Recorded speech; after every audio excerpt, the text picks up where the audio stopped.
Libra, I'm the Scorpio Stellium, your No BS Tarot card reader. We're going to take a look at your predictions for the week of December 13th. At the end of this reading, I do a pick a card for what message you need to hear specifically. So stay tuned until the end to watch that. If this doesn't resonate with you, that's fine. Not everybody resonates with their sun sign. I encourage you to check out your moon and your rising sign. If you don't know them, I have a link to astro.com in the description. And you can use that. You can use any other astrology calculator you like as well. Let's go ahead and jump into your reading. Reverse Seven of Swords, reverse Queen of Swords, reverse Tower. My goodness gracious. Okay, so this first line is talking here about overcoming something difficult that has been done to you in the past, where you were mistreated, you were lied to, you were deceived, and you are trying to remove yourself from that kind of energy. You're trying to avoid, or you tried to avoid, I don't know where you are in the continuum, if this is like what you're still going through right now, or if this is something that is just coming in from your past, but either way, you're trying to avoid something from getting any worse. The reverse tower is like often when we try to suppress something that it feels very catastrophic in our lives, some big change, and we're trying to ignore it and push it down, but emotionally it's still there, it's still difficult, and that's something that you're still challenged by. The middle line here, we're talking about the Nine of Wands, the Hierophant, and the reverse King of Swords.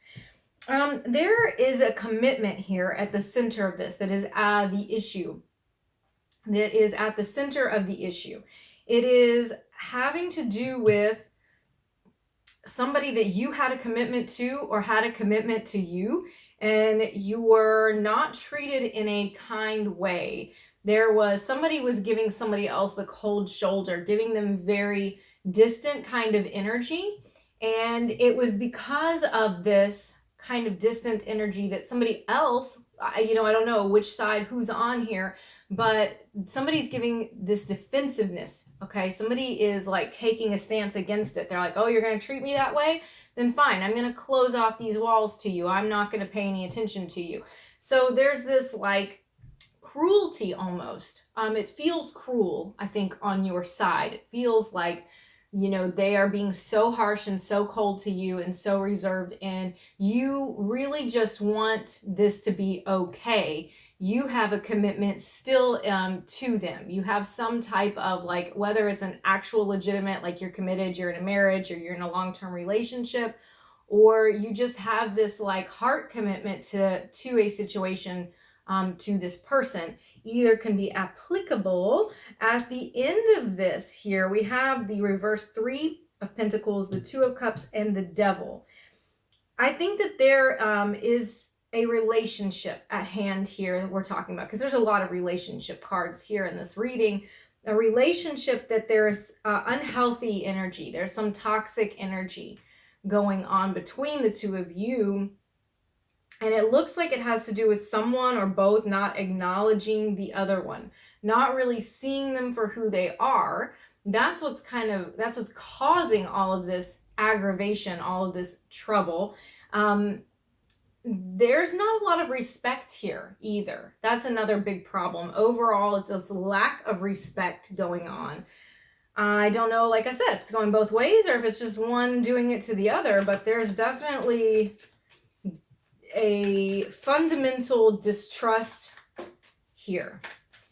But there is love and there is commitment, which is what's kind of odd about it, because you would think with all this nastiness, like you have to start with trust, right? Trust is the beginning of everything. Now let's go ahead and clarify. Okay, we have the Star and the High Priestess. So clarifying the Seven of Swords reversed. Despite the secrets and the deception that happened before, there was still healing that happened. You made it past, I think, the initial issues. But that didn't necessarily mean that all was well. Let's look at the reverse Queen of Cups. Somebody here is feeling very emotionally off, maybe even being overly dramatic about something. But it's their emotions are like off kilter. Empress. This is like the wife kind of mode, strength, okay? There's a lot of feminine partnership energy here, okay? So I think that the feminine person was the one done wrong in this situation. We could be dealing with Aquarius. We could be dealing with other Libras like yourself, Taurus, Leo. Let's see, Capricorn here as well. If that you don't hear your person's sun sign, just realize that we don't always embody our sun sign energy. Let's look at reverse Tower.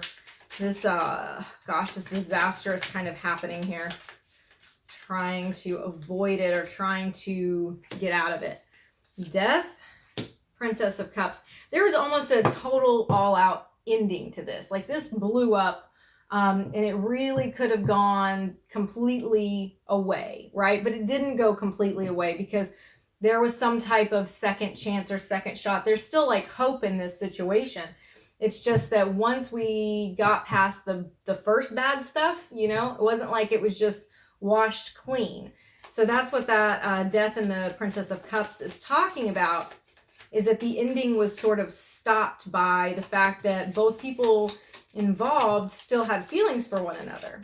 Okay, this middle line, how they're now, we've got this coldness, this defensiveness that we're dealing with. The moon, it's based on fear. Okay, that's why this person is acting the way they are. It's a fear-based response. What are they afraid of? Okay, they're pulling back here. Eight of Cups. They're pulling back here. Somebody doesn't know if they should even stay in this or if they should just walk away. The Lovers. But gosh, to see the Lovers and the Two of Cups in the same reading, like, this is, if you subscribe to the twin flame theory, this would be a twin flame type of reading, because it's that kind of level of, only those have that kind of crazy, right? I call them platonic relationships, but that's just me. It's something that's very intense. It's very stop and go. It's not very healthy. It feels like a huge karmic deal, though. It feels like some big fated deal. Okay, what is this person afraid of here, man? This is driving this behavior. Seven of Swords again. I think they lie to others. They lie to themselves. It's both. They don't really have a good understanding of who they are and what they want. And like I said, it's a lack of respect. Trust is an issue. There's some fundamental issues with this person. Yeah. Okay, down at the bottom here. It's just talking about how unhealthy it is. How stop and go it is. Ten of Wands. It's this huge burden, okay? It's this burden on you to keep dealing with this, you know, to keep going through this whole thing. But it's like you can't help it. It feels bigger than you. Toxic kind of energy. How are y'all going to get out of this one? Ace of Swords. How are you going to get out of this one? Truth. Somebody's got to be truthful. Somebody has, I mean, both people really. That's what it's all founded on, is trust and truth and honesty. And I don't see a lot of it in this reading, unfortunately. I want to delve into this more. I want to look at what's going on in this person's head. What is motivating them? How they're thinking and feeling about everything. And, you know, of course, the outcome. I want to know what the hell is going to happen with this. So if you want to see that, go check out the extended reading. That's linked in the description below. Okay, let's just clarify the Two of Cups. I mean, gosh, that's just love. I mean, there's still love here. You two got some major feelings. You're confident in it. You're like, I know what this is. You know, I know what this is about. I'm sold out to this. I'm going to stay in this no matter what. No matter how crazy it gets, I am going to stay in it. I'm going to white knuckle it, and I'm not going anywhere, right? So let's go ahead and look at your, pick a card. What message you need to hear right now. That's going to be interesting, no? Okay.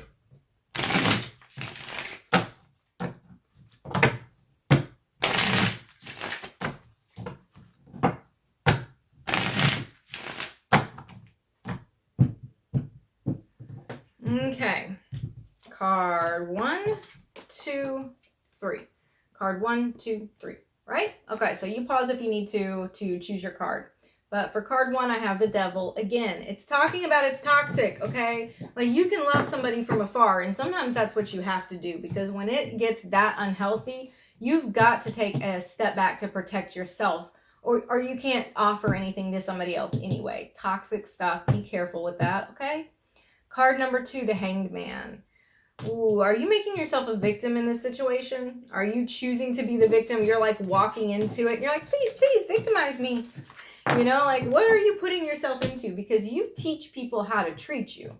So I think you need to have a little perspective shift there, a little come to Jesus meeting with yourself, right?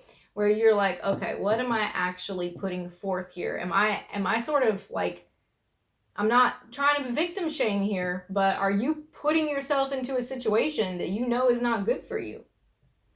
For card number 3, I have 4 of Swords. All right, this is all of these are very similar because 4 of Swords is about taking a break. So the messages here are just very consistent, no matter which one you chose.